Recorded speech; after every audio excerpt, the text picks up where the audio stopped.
如果我今天要买一把好琴，或者怎么样去选一把琴，它的好坏是怎么样看？如果说要说吉他的好与坏这个问题说真的也是非常抽象的。我怎么讲呢？因为每个人的喜爱不一样，有的说我要大声一点，那我就是说我要那个音色拉得特别长，有的是说我要音乐性要特别好，我要能够表达我的感情什么那每人的要求都不一样。那以我的看法乐器就是要配合你自己的使用的性质啦。比方说你是弹古典的，或者是你整天都是在跑场，都在音乐厅什么，那个就要大声一点，那音色比较亮的，比较亮啊，比较大声的。那古典的话就不一样了，古典你要把很细腻的东西都能表现出来比如说它很小声有时候描写像那个蚊子在那种声音，或是很大声的那种感觉，很那个很澎湃、很雄壮、很威武的那种感觉，都可以拉出来。那个就是牵涉到一把乐器它有那个伸缩性，那个应该比较物理一点，它应该是叫dynamic的，就是有那个伸缩的感觉波折有那个波动的感觉。那个要怎么做才有感觉？其实里面学问也是很多的，就牵涉到木板的问题、油漆的问题，那音箱结构性的问题，比方说大的音箱会产生什么音色，小一点会产生什么音色。有的人是说要懂得很多物理，那当然物理的东西能够知道越多是越好，但是做琴的人并不见得说大家都是有那个物理的常识，其实有的根本都没有。像以前那个像我们的演变，我们很多吉他都是用那个安东尼奥多雷斯从那边演变过来的嘛像拉米内斯啦弗雷达什么很多都是从那个多雷斯的那种吉他演变过来的。多雷斯以前在做琴的时候那时候根本也没有什么很深奥的那个物理什么也没有，但是他说凭自己的感觉，你做琴做久了，自然会产生有一种灵感，是，或者是说你认为说哪种木材适合做出来会声响，那什么样的音箱设计出来会适合说这个吉他音听起来不会像那个弹弓声那种不结实的其实这个跟那个音箱的大小、它的立木的厚度什么都有关系的。那我吉他做那么久，其实说真的以前也不是很懂，但是由于很多朋友的祸害，因为像台北、台南、高雄、台中很多朋友因为大家都是吉他朋友，大家都彼此有认识。由于他们的祸爱让我的吉他能够卖出去，那我应该要感谢他们。其实以严格来讲，我那时候的吉他跟现在比，当然我是对以前的吉他不满意。但是这一点方面呢，我求证很多日本琴，好像以前很多刚开始学习吉他的时候很多人对那个日本琴都非常着迷。好像我的日本的技术都高我们一等他们无论琴无论什么都要高我们一等其实以现在的眼光来看以前的日本琴跟现在的日本琴又不一样现在的日本琴比以前好多了，很好弹，那牵涉到很多张力的问题那个角度，吉他那个 neck 的角度，技术问题，还有那个bridge 那个琴桥那个角度弦的角度都会影响你整个琴好弹不好弹都有关系。以前的日本琴他们也不完全了解这些，所以我修理过很多日本琴那个有三四十年的，甚至有40-50年的那种琴怪难弹的因为以前就是这种概念，所以我也不敢讲说我以前做的琴都完全很好。那我最大的改变就是大概应该是就是2002年那个有那个高雄朋友袁先生介绍的那个Guglielmo Bios，他是美国一位制琴师的他到我家里来，那时候我还没搬来这个地方，在以前那个中山路那边。他叫我制造吉他，但是他叫我的那个模型哦，跟现在不是传统的模型，他那个表本是斜背的。我不知道你有没有看过斜背的？斜背的，斜背的就是从中央的地方开始斜下去。有看过？我看过哈，他就教我做那种琴嘛。那种琴做起来声音蛮大的。说实话，那时候做出来的时候在试音，我可以讲哦，大概台湾最大声的了，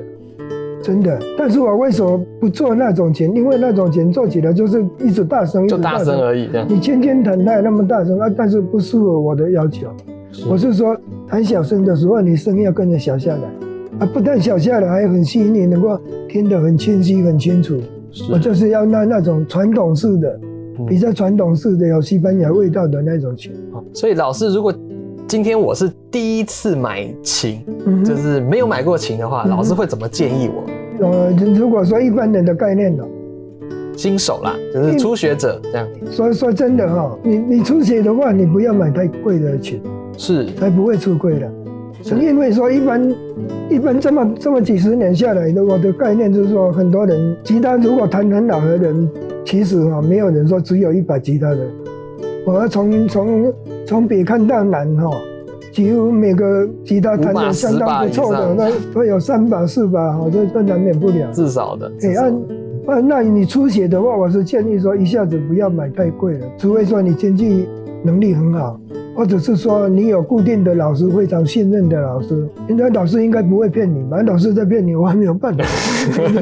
不好说，不好说。就是老师如果给你介绍那应该很好的吉他，你可以买下来，将来可以不必再换琴。因为你在一直换琴也是花很多钱。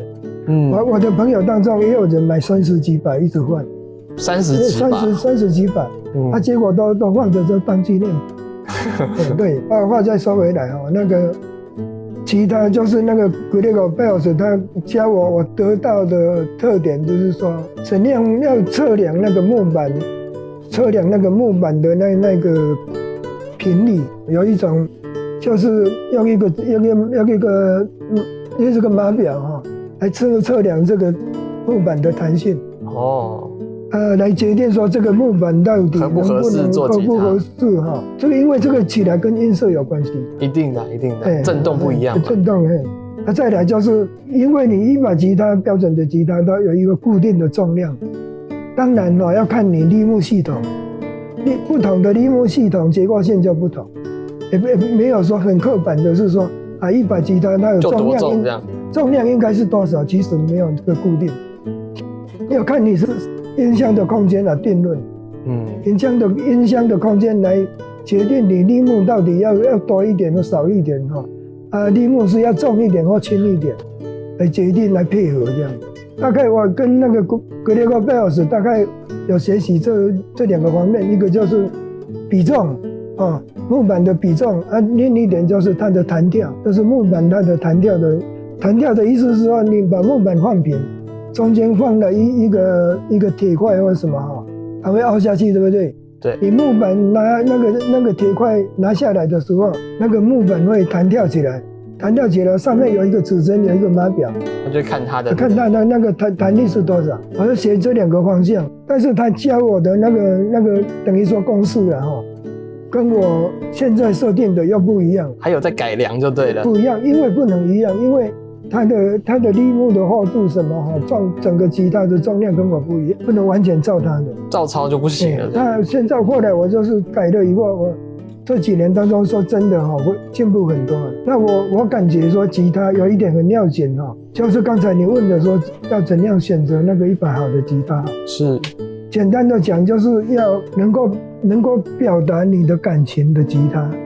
因为我们知道。弹吉他的时候，那要很多变音，对不对？尤其像塞戈维亚，他那个技巧非常惊人，对不对？对，很难。其实说技巧有一般人误解认为说技巧是说我弹得很快就叫技巧，其实不是。吉他的技巧就是说你能不能变化音色。你弹到很悲伤或是很无奈的时候，你那个音色要怎样操作，要怎样变化，其实那时候就根据你的手指或是角度，或是你在按弦的时候往下面或往上面或是手指的那个右边触弦或左边触弦，或者是要一下子上来，或是很快的上来慢慢的上来其实都会变换很多的音色。这讲到我讲这个东西不是我的专长，但是我是稍微提示一下。我为什么要讲这个？因为讲这个跟吉他的选择有关系。是，因为你要懂得这些以后，你才会去选，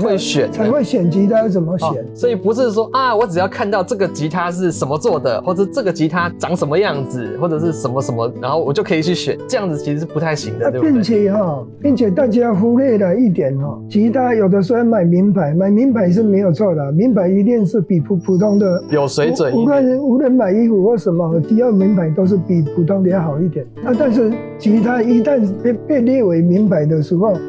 你想想，是只有卖给你吗？一定是每个国家都争先要买。对。结果那人口是不是很多？很多，他为了要做生意，他要扩展市场。像以前一些很出名的那个小型的那个手工工作坊后来都演变成大公司了。甚至有的它表面上它一定广告一定都是手工的，没有错了，每一把都是手工的了。其实里面它只有部分手工这样。里面其实它库存很多，怎么有办法一下子库存那么多？应该都是有运用一些像机器了什么你如果懂得一些音乐的理论或是技巧稍微用一点机器来补充能够生产快一点，那个是无可厚非，我是不反对的但是就是说真正量产太多的话一直传到后来你像现在我们买到的什么第三世跟第一世不一样了会有人这种怀疑出来其实第一世的时候，当然那时候全部都是手工所以第一世的琴有时候都贵上2-3倍是，就是再旧的琴都贵了很多。对，老师，我可以这样子想吗？就是像是买名牌的衣服一样。衣服虽然是名牌，但是呢，不一定合我的身材，不一定是很适合每一个人穿。就像是这一把吉他，可能它很好，但是它不是说每个人都很适合。我喜欢弹很澎湃的，可是这把吉他其实是比较适合很内敛的曲子，它的是比较细致的，声音比较小的。这个要解释吗？这个要分成几个方面来讲啦。比方说吉他木板的关系，比方说 Spruce 你弹下去那个音色很甜但是 Spruce 那个它要弹一段时间越弹越久，音色会越漂亮但是不要说弹30年40年了，那是太夸张了你大概弹1-2年它音色当然比你刚新买来的时候那个当然音色会更好，是会比较甜了如果说先打的话它新一开始不需要弹就声音就很开好像稍微一碰一下，那声音就马上出来，那种一触即发的那种感觉。所以说这个琴的音色，当然一方面也要适合你的个性一方面也就适合你吉他的那个所谓说造诣就是你弹过吉他有没有一段时间，或者说你了解多少，跟那个都有一点关系的。对那我的感觉是说，吉他要有音乐性。那什么叫音乐性？音乐性是说，你弹小声的时候，它会小下来；你弹大声的时候，它又大声出来，有明显的差距。你如果说很量产的话它那个油漆为了要涂装要很亮，快速，它那个毛细孔要填得很平，它会采用很多那个可以填平的东西很多填平的那一种磨砂可以磨砂的那种底漆什么，那都很硬结果做出来那个音色就比较没有那么柔和你要弹很细腻的东西都弹不出来。吉他那个小声跟大声那个变化应该要很明显的能够操作才算是一把好的吉他。等于说我们人要控制吉他，不是吉他来控制你懂意思吗？所以一把吉他就是说要由你来指挥。我就感觉到说弹到这个地方我要特别小声，它的音要跟着小声下来，但是小声下来的结果不能说让人家听不清楚，再小声就是听得很清晰很清楚，就不会糊掉这样，这样才是好听。就是说怎样选择吉他就这样子。那你弹大声的时候不会破掉的。弹大声，尤其是扣弦，你手一抛出去的时候，那声音砰，一下子出来，不会破音，明亮，不会破音。了解。那我这一点就是跟这个理论，我是跟一位以前我住在雾峰的时候，有一省交响乐团有一位张老师，他有一次我去请教他是拉大提琴的。他说我拉大提琴的时候，我一大声的时候，那玻璃会震动；小声的时候，就像蚊子在飞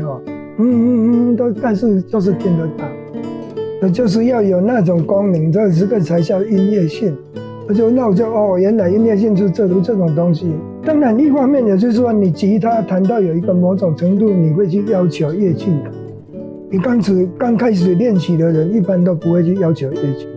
所以这个是要互相配合的，互相成长，人也要成长，吉他才会有办法。你要了解吉他，吉他要了解你，要互相配合。当然，就是一把好的吉他，就是有那个条件，